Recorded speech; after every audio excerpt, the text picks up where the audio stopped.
Louvado seja o nome do Senhor Jesus. Nós vamos dar continuidade ao nosso comentário bíblico. Hoje vamos estar comentando então o livro de 1 Coríntios no capítulo 9, do versículo 15 até o 18.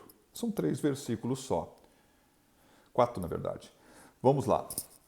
Mas eu de nenhuma destas coisas usei e não escrevi isso para que assim se faça comigo, porque melhor me fora morrer do que alguém fazer vã esta minha glória.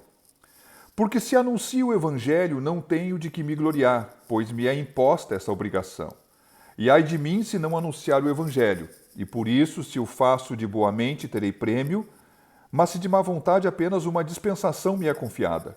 Logo, que prêmio tenho? Que evangelizando, proponha de graça o Evangelho de Cristo, para não abusar do meu poder no Evangelho.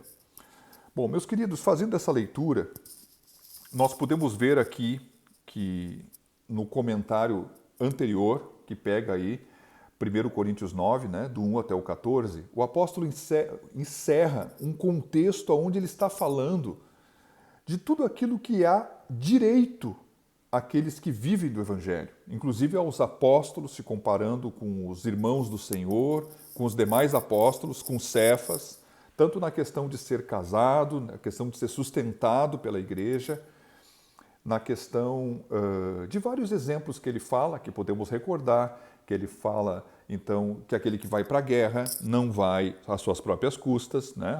A roupa, a arma, a bota, o capacete, tudo é dado pelo país. Aquele que planta deve plantar sabendo que pode participar da colheita, né? Aquele que pastoreia deve esperar poder beber do leite que vai ser tirado. Da mesma forma, ele usa o exemplo dos bois, que lá no Velho Testamento a Bíblia dizia assim, olha, o boi não deve ser privado de comer o grão que ele está pisando. Então, aí diz assim, é de bois que Deus está falando? Deus está tão preocupado assim com boi? Até sim, mas na verdade, Deus falou isso como um princípio espiritual que deve ser seguido hoje. Então, aqueles que pregam o Evangelho, né? Assim ordenou também o Senhor que os que anunciam o Evangelho, que vivam do Evangelho. Só que Paulo diz assim, eu não usei para convosco, e não estou escrevendo essa carta para que vocês venham a me dar isso que todo mundo tem recebido de vocês. Porque eles estavam dando isso para outros. Especialmente deveriam estar dando isso para alguns outros mestres judaizantes, que são pessoas que pregavam o evangelho misturado com a lei, que era uma heresia. Mas a verdade, a lei de Moisés, né, querendo misturar uma coisa com a outra, não tem mistura. Os princípios do Velho Testamento são aplicáveis no Novo. Mas pegar cerimoniais e regras e algumas normas da lei e aplicar no Novo, como a própria circuncisão, isso está completamente fora. Os dias de festa não somos obrigados a guardar. Mas falando assim, o apóstolo diz assim, olha, eu tinha o direito, mas eu não usei dele. E eu não estou escrevendo isso nessa carta para vocês para que vocês me façam isso, porque eu não quero, porque isso seria acabar com uma glória que eu tenho. Bom, parei um pouquinho. Toda a glória não pertence a Cristo? Sim, mas deixa eu dizer, o apóstolo Paulo, naquilo que ele está falando nesse contexto, ele diz assim, olha, não foi uma iniciativa própria minha pregar o Evangelho. Uma vocação que eu tenho assim ao longo da vida para ser isso, para ser aquilo. Mas eu fui chamado pelo próprio Deus. Eu recebi um chamado celestial. E esse chamado celestial me colocou uma mordomia, me colocou uma responsabilidade sobre mim que eu sou constrangido, eu sou impelido, eu tenho como que um fogo interior, como fosse um despenseiro que recebeu de Deus algo que precisa ser passado para a humanidade, e Ele deu para mim fazer isso, e eu preciso fazer isso. E ainda que eu possa fazer isso, quem sabe por obrigação ou por boa vontade, voluntariamente, ou quem sabe involuntariamente, a verdade é que eu fui comissionado por Deus. E todos aqueles que são comissionados por Deus têm o direito daquilo que falamos no último comentário. Só que o apóstolo Paulo diz assim, ó, A escolha de não querer usufruir desse direito é minha. E nisso, então, eu tenho uma glória, porque isso eu posso escolher. Eu fui escolhido por Cristo, Ele me comissionou algo tremendamente importante e vital, eu sou compelido a fazer, e isso eu faço, então, ainda que pudesse fazer por causa desse fogo, por causa de um constrangimento. Agora, eu não quis receber um direito do Evangelho, por minha própria escolha, para não pôr nenhum impedimento por causa daquilo que eu podia e tinha direito de receber no Evangelho. Bom, meus queridos, isso não quer dizer que o apóstolo Paulo pregava por imposição e por constrangimento. Certamente ele o fazia de boa vontade e nós podemos ver nisso as orações, as preocupações com as pessoas, como é que estava a igreja. Ele fez a primeira viagem, ele volta para ver como é que está as igrejas na segunda, ele está preocupado com as igrejas. E aqui que está um contexto, que eu acho que eu vou me deter, já que chegamos bem rapidinho aqui, até o final aqui, né? Daquilo que lemos. O apóstolo Paulo, nós podemos dizer que a motivação do serviço que ele fazia, a grande primeira motivação que ele tinha era o amor do Evangelho. O amor pelas boas notícias. Ele fazia de boa vontade, sim. E até vou dizer, quem sabe pode ter na vida de um pregador um momento que ele não tem vontade de ir, ou não tem vontade de fazer. Aí que pudesse assim, eu sou obrigado a ir. Bom, ainda que fosse, vamos convir. Teve um momento que Jonas esteve por pregar a cidade de Nínive e ele não quis, mas Deus o levou a pregar e a resultado da sua pregação produziu o arrependimento e a salvação de uma cidade inteira.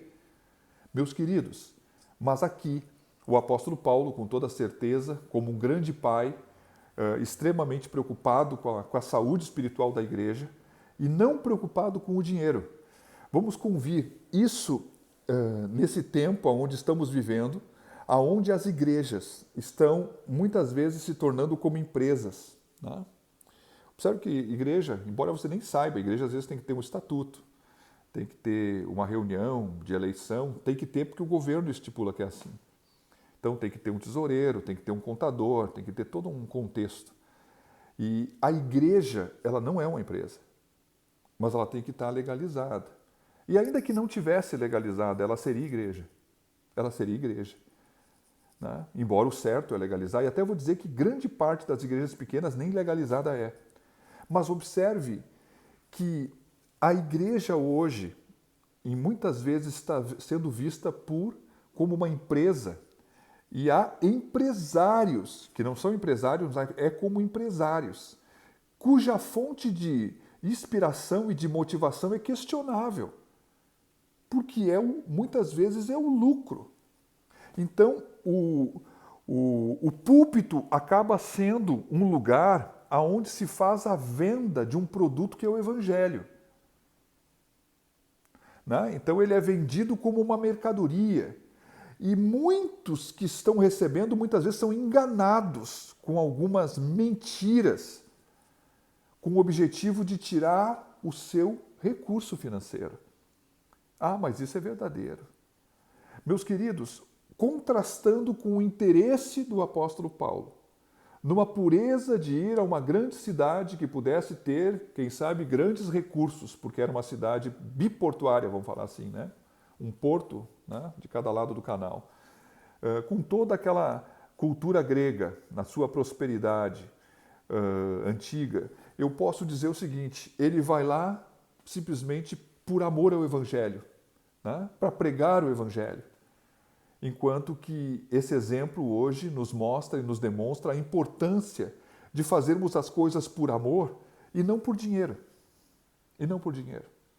Acho que aqui está um grande exemplo. É verdade que Paulo foi sustentado por outras igrejas. É verdade que ele recolheu ofertas para levar para Jerusalém, ajudou isso, ajudou aquilo. Né? E ele recebia doações, mas ele também trabalhou. Sabe que isso tudo, especialmente naqueles que procuram, quem sabe, através de palavras pensadas olhando as pessoas como comércio ou fazendo comércio do Evangelho. Eu penso que essa palavra é um grande choque para aquilo que estamos vivendo hoje ou para aquilo que algumas igrejas estão vivendo hoje, fazendo o mercado do Evangelho, enganando as pessoas, cujo interesse é só o dinheiro, ou até mesmo a possibilidade, quem sabe, de alguém ou de alguns se sentirem donos da igreja. A igreja pertence a Jesus Cristo. Eu acho que essa palavra aqui, nessa menção do apóstolo, nos faz pensar da importância de termos, não misturarmos as coisas da vida, né, com as coisas do Evangelho, não fazemos comércio com o Evangelho. O apóstolo Paulo foi muito... ele fez uma escolha. Ele fez essa escolha e essa escolha, com toda certeza, tinha um alvo. A motivação dele era correta. Aqui também tem... Isso aqui que eu estou falando mesmo porque eu recebo o salário da igreja.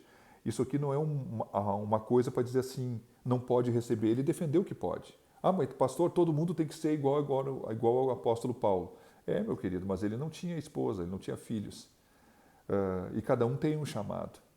Mas observe o seguinte, nós não estamos julgando, ele não estava julgando os outros apóstolos, como ele falou, comparando com ele, dizendo que ele está certo e os outros estavam errados.